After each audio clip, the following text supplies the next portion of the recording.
Hi there, everybody. I'm full-warned meteorologist Bryan Schuerman. When we talk about severe weather across southeastern Michigan, one of the hazards we talk about are tornadoes. But you're probably asking yourself, how do tornadoes form? Well, here's a little bit about how it all is put together. It all starts with the wind setup in the atmosphere. That is a change in wind direction between the surface down here at the bottom where we are and in the upper levels of the atmosphere. You can see going east to west down at the surface and west to east in the upper levels of the atmosphere. Cooler up in the upper levels of the atmosphere, warmer down near the ground. Now, once we have those winds in different directions, or normally what we call wind shear, we start to get some rotation factored in. Rotation is a change in the wind direction with height, going from the bottom of the atmosphere up into the thunderstorm, and that causes horizontal rotation. You can see it right here. It's a column of air that is spinning around and around and around.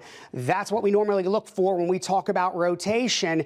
And then once we get that column of air, once we get wind going into the thunderstorm, thanks to strong lift, that wind inside the thunderstorm flips it from a vertical tube of air, moving it into horizontal form, and that's how we get our tornado. You can see there wind going up into the thunderstorm and helping to fuel that tornado with the winds there in the upper levels of the atmosphere. So that rotation, a vertical tube, then turns horizontally. Then we start to see that funnel cloud form. And then once that funnel cloud touches the ground, that's when it officially becomes a tornado.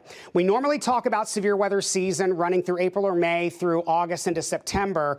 These are some of the tornado statistics by month for southeastern Michigan from 1951 all the way through now. And you can see we really start to peak out on when we start to see those tornadoes. The height, June, normally when we see the most, really starts to pick up in intensity from April into May, then June, and then we calm down a little bit in July, but then there's another peak working into August, and then as we go into fall, we normally see the tornado chances of them at least start to decrease as we go from September all the way through November and into December. So our traditional severe weather season running from April all the way through the summer months into August and portions of early September before we quiet down. But tornadoes can happen anytime. This is just historically across southeastern Michigan when we stand to see the best chance of those tornadoes develop. Just a little bit to know about how things work in the atmosphere, and when we talk about tornadoes, how they develop. For the Forewarned Weather Team, I'm Forewarned meteorologist Bryan Schuerman.